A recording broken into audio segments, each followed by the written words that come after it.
I went into a shop, I had money, I put a deposit on that, and I bought a very expensive BMW. It ate up a lot of my money. So had I actually shifted my use of that money from those cars and luxuries and all that I was doing at that time to actually buy assets, to save money and buy investment properties or investments, I think I probably would have yielded a better outcome.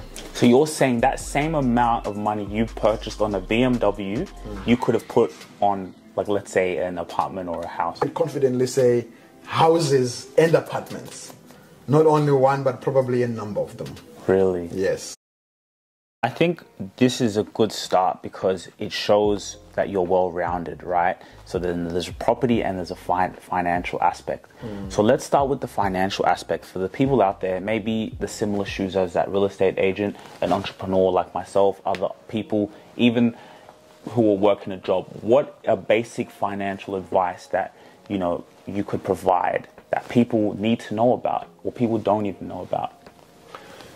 Yeah, look, so I wouldn't call it financial advice as such, but I'll probably call it a financial tip, because for me to give financial advice, there's a process that we need to do that. You know, in Australia, the laws protect consumers, so you got to be careful on what you term financial advice. But I will call it a financial tip. Yeah. So I've got, I guess, two financial tips that I have. One is having financial awareness.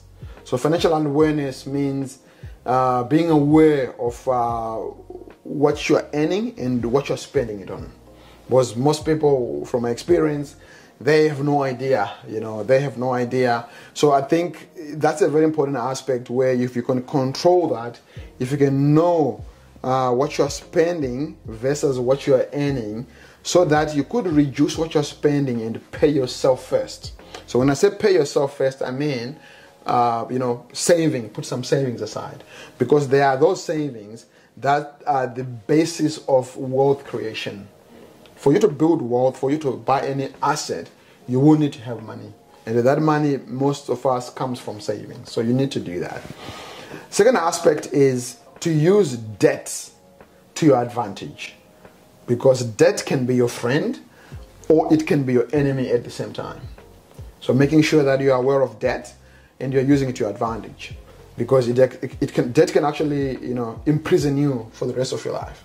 So those are my two tips for, Wow. So debt and then to pay yourself. So let's put it in a practical example. Let's say I earn $2,000 a month. Okay. So now out of that $2,000, when you say pay yourself, is you put some aside. Is it put some aside for a rainy day, put some aside for investments? How do you, again, a financial tip, none of this financial advice? None of this is financial advice. Yeah. However, what I mean by that is, I'm not sure, the audience out there, but most people do not have a budget.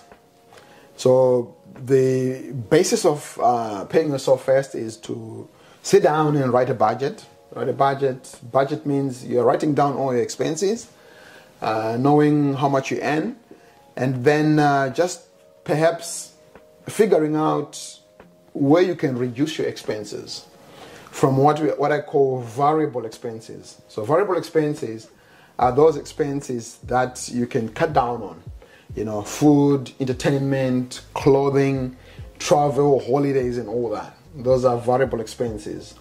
The other ones are fixed expenses, which you can't do anything about, like rent. School fees, mortgage payments, and all that. That's what we can't do anything about.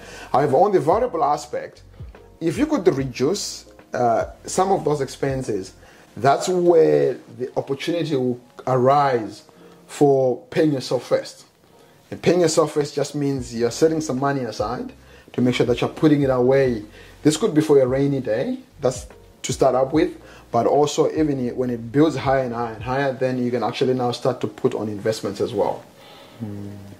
Okay, I like that. So with the variable expenses, a lot of people may have a problem with that, right? Where it's like travel, there's food, there's all these type of things. So you're saying is to work on limiting the variable expenses, and of course you have your fixed expenses that, that's just come. So how could people still enjoy their life but also be able to put down the expenses? And I'm not saying that you can't enjoy your life without cutting down the variable expenses, exactly. But when you say that, some people are like, man, what, I got to give that up. So how can you be able to, whether it's the entrepreneur out there you know.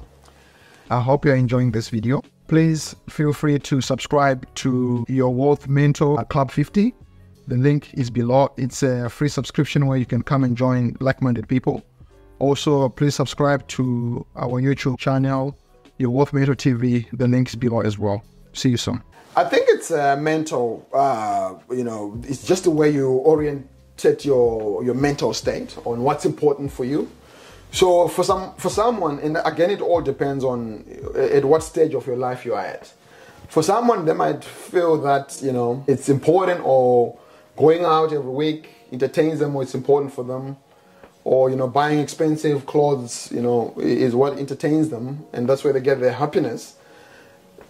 Probably it might be a phase of your life. However, if you change your perspective and now start to put that money aside, instead of spending on unnecessary consumer goods, then put that money aside, and you're seeing those savings building up, that can actually now change your perspective about what is making you happy.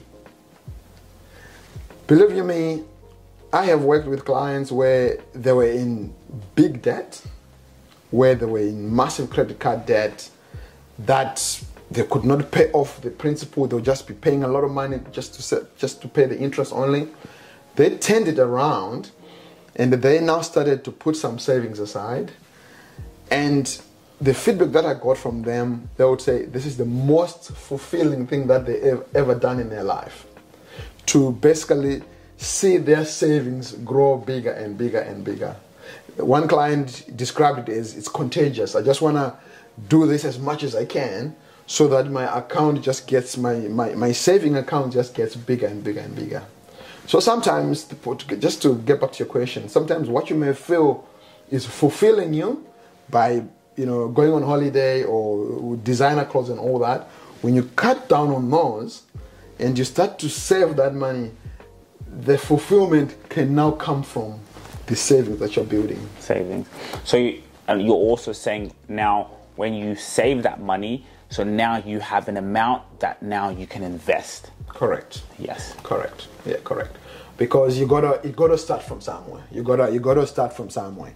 So as I mentioned before, you have to understand that there is power in paying yourself first, because you are the one who's doing all the work. So by paying yourself first is saving. It's not about buying clothes. It's not about going on a holiday. It's not about doing all those things. That's not paying yourself first. Paying yourself first is you are paying yourself first by putting some money aside that actually is for your future investments. So you're putting money aside, you're paying yourself, which now then you have an amount of money. Now someone can come to someone like yourself and say, okay, what can I use this money in a way that can build wealth? That's right. Okay. What are some financial mistakes you made in your life? Or we can say learning lessons, because I don't really like the term mistakes because we learn. Yes. So what are some lessons that you went through? Okay. I've made a few mistakes and I've learned, the hard way. So, one of those is, as we, start our first job, we all get excited, earning quite good money. You've moved away from home. So one of that is just to go on credit card debt. Credit card debt, wreck it to the maximum, and finding it very, very difficult to pay it off. So I've learned it the hard way, that debt can actually cripple you, and it has, once upon a time, it has actually crippled me. I've made that mistake. The second mistake that I've made, or the second lesson that, I've learned, is to do things at the right time. So I bought again, during that time as well, I went into a shop, I had money, put a deposit on that, and I bought a very expensive BMW. That BMW, fast forward, it was now too expensive for me to even take it for service or even to pay for the insurance. And it really costed me, it ate up a lot of my money. So had I actually shifted my use of that money from those cars and luxuries and all that I was doing at that time to actually buy assets, to save money and buy investment properties or investments, I think I probably would have yielded a better outcome. So you're saying that same amount of money you purchased on a BMW, you could have put on like let's say an apartment or a house? I can confidently say houses and apartments. Not only one, but probably a number of them. Really? Yes. But you see, this is more valuable than anything. This information, what you're saying, is valuable because we see that a lot, especially people my age, right? The car, and a lot of times when people spend money, it's more out of insecurities. It's more to show other people, you know. By the way, your reason for buying that BMW, what would you say was your mindset at the time? You know, you're a young guy. Young. And I think it's just the thrill, you know, the thrill. You're young, you know, you want to have fun. You, in your head, you're just thinking you're doing the right thing. You know, you want to have fun with friends. You want to be the it thing. Yeah. So it's just out of show off, I think. Wow. Yeah. I think so. You see that, right? So like that money, you know, put it away in an asset. Put it away in something that can grow later on. Absolutely. What do you see now in couples? You know, because you're in the service industry, and you know the basis of this again is families. It's individuals coming together to be able to create wealth. So what have you seen in a lot of couples in this idea on building wealth, and also now we can go into the advice that you provide? You mean the couples mistakes? Yes. Yes. Okay. So I think for couples that sit down and work together as a team and build together actually achieve way more than couples that do things individually. I've met couples that just, you know, divide expenses.